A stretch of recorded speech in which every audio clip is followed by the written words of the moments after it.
வணக்கம் உறவுகளே. என்றைக்கும் வந்து பார்த்தீங்கன்னு சொன்னால் அருமையான ஒரு சம்பவத்தோட வந்திருக்கிறோம். இப்போ பார்த்தீங்கன்னு சொன்னால் காலுக்கு கைக்குள்ள எல்லா இடத்துலையும் வந்து பார்த்தீங்கன்னா பலாப்பழம். எங்கே பார்த்தாலும் பலாப்பழ சீசன். வீட்டில் இருக்குது, ரோட்டில் இருக்குது, கடையில் இருக்குது, சந்தையில் இருக்குது. எங்கேயுமே பார்த்தீங்கன்னா பலாப்பழம் வேண்டிக்கொள்ளலாம். அதால் வந்து இன்றைக்கு எங்களுக்கு ஒரு பலாப்பழம் ஒன்று கிடச்சிது. அதை வச்சு நாங்கள் என்ன செய்ய போகிறோம் பார்த்தீங்கன்னு சொன்னால் பலாப்பழ பாயாசம் செய்ய போகிறோம். கல்யாண வீட்டில் எந்த கொண்டாட்டத்துலேயும் வந்து பார்த்தீங்கன்னு சொன்னால் பாயாசம் வடையும் இல்லைன்னு சொன்னால் அந்த சபை வந்து சிரிக்காது. அதால் வந்து பாயாசம் முக்கியமான சாமான். அதை எப்படி செய்கிறன்றதை இந்த வீடியோவில் வந்து காட்ட போகிறோம். நீங்கள் இந்த சேனலுக்கு புதுசாக வந்திருந்தால் மறக்காமல் கூட சேனலை வந்து சப்ஸ்கிரைப் பண்ணி பெல் பட்டனை கிளிக் பண்ணி விடுங்க. இப்போ வந்து பார்த்தீங்கன்னு சொன்னால் கச்சான் பருப்பு, முந்திரி பருப்பு, ஏலக்காய் எல்லாம் மறுத்து இடித்து எல்லாம் ரெடி பண்ணி அதோட வந்து சர்க்கரையை வந்து நல்ல பானியாக அடுப்பில் வச்சு காய்ச்சி எடுத்துருக்கிறோம். எப்படி இருக்குன்னு பாருங்க சர்க்கரை. அதோடு வந்து பார்த்திங்கன்னு சொன்னால் பிலாப்பழத்தை அப்படியே நீட்டாக எல்லாம் வெட்டி சுளையெல்லாம் பிடுங்கி அப்படியே ரெடியாக வச்சு கிடக்குது. இது வந்து பார்த்திங்கன்னா வறுத்த கச்சான் பருப்பு, முந்திரி பருப்பு, அதோடு வந்து பார்த்திங்கன்னா அங்கே வந்து புலம்ஸ் இருக்குது. அடுத்ததாக வந்து பார்த்திங்கன்னு சொன்னால் சவ்வரிசி ஒரு கப் எடுத்துருக்கோம்.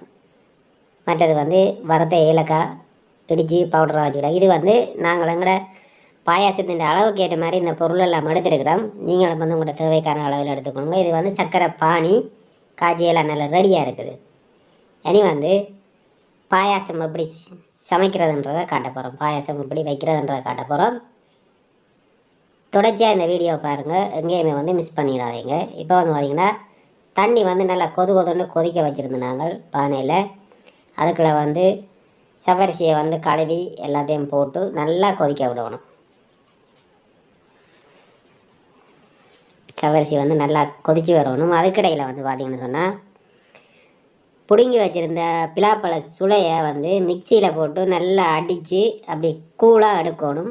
அப்போ தான் வந்து சவரிசியில் போட்டு கலக்கேக்கில் வந்து சேரும். இப்போ வந்து பாருங்க மிக்சியில் அடிச்சிடுங்க, நல்லா கூலாக அடிச்சிடுங்க.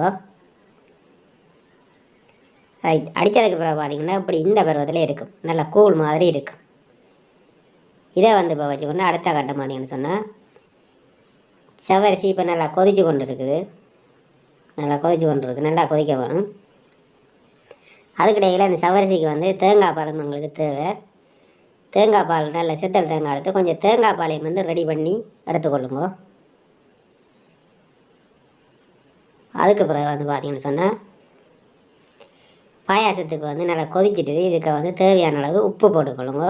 அதுக்கு பிறகு மிக்சியில் அடித்த இந்த பிலாப்பழ கூழை வந்து அப்படியே பாயாசத்துக்குள்ளே போட்டு நல்லா கலக்கி சேர்த்துக்கொள்ளுங்க.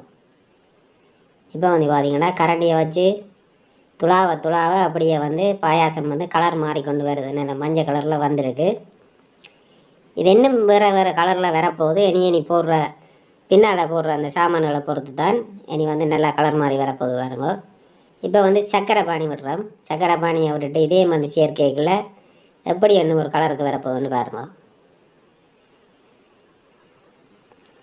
நீங்கள் வந்து எண்ணத்தை சேர்த்தாலும் வந்து நல்லா துளாவி விடணும், நல்லா கிண்டி விடணும். அப்போ தான் வந்து பாயாசம் வந்து நல்லா இருக்கும். இப்போ பாருங்க கலர் மாதிரி எப்படி வந்திருக்குன்னு சொல்லி. இதுக்குள்ள வந்து நீ அடுத்த கட்டமாக வந்து தேங்காய் பாலை சேர்த்துக்கொள்ளுங்க. தேங்காய் பாலை சேர்த்த பிறகு வந்து நல்லா டார்க் ப்ரௌனில் இருந்த பாயாசம் இப்போ கொஞ்சம் லைட்டாக மாறப்போகுது. இந்த பெயிண்ட்டு மிக்ஸ் பண்ணுற மாதிரி இதே மாதிரி நல்லா சேர்த்திங்கன்னா இப்போ வந்து கலர் கொஞ்சம் மாறி லைட்டாக வந்துட்டு பாருங்க. அப்படி நல்லா இருக்காண்டு. இப்போ பிலாப்பழ வாசம் ஒரு பக்கம், பாயாசத்தின் வாசம் ஒரு பக்கம், ஏலக்காய் அப்படியெல்லாம் சேர்த்து அப்படி கமண்டு இருக்குது பாயாசம். இதை கொண்ட கல்யாண வீட்டில் வச்சால் ஒரு பாயாசம் மிச்சம் கிடக்காது, எல்லாம் குடிச்சிட்டு ஓடிடுவானுங்கள். அப்படி இருக்குது ருசி. இப்போ வந்து பாருங்க நல்லா கொதித்து பாயாசம் வந்து ரெடி. எல்லாம் நல்ல பருவத்துக்கு வந்துட்டு இனி வந்து இதுக்குள்ளே நாங்கள் அந்த வறுத்து வச்ச ஐட்டம் எல்லாம் இதுக்குள்ளே போடணும். கச்சான் பருப்பு,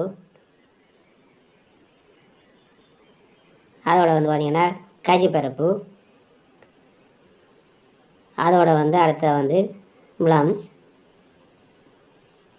எல்லாத்தையும் போட்டு ஒரு நல்லா துளாவி கிண்டுங்க.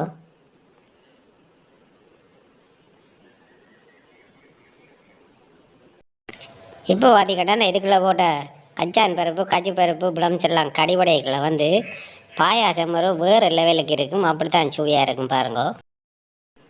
இனி வந்து பார்த்தீங்கன்னு சொன்னால் இதுக்குள்ளே வந்து ஏலக்காயை நாங்கள் வந்து சேர்க்கணும். கடைசியாக வந்து ஏலக்காய் பவுடரை வந்து சேர்த்து விடுங்க. இப்போ பாருங்க அப்படி நல்லா கொதிச்சு கொண்டு இருக்குது. ஒன்று கொதிச்சிட்டு பாயாசம் நல்லா வந்துட்டுது. இப்போ இறக்க போகிறோம். அப்போ வந்து நீங்கள் ஏலக்காய் பவுடரை வந்து இதுக்குள்ளே சேர்த்து போட்டு கிளறி விட்டிங்களேன்னு சொன்னால் சுவையான பலாப்பழ பாயாசம் ரெடி. தொடர்ந்து வீடியோவோட இணைந்திருங்க. நன்றி, வணக்கம்.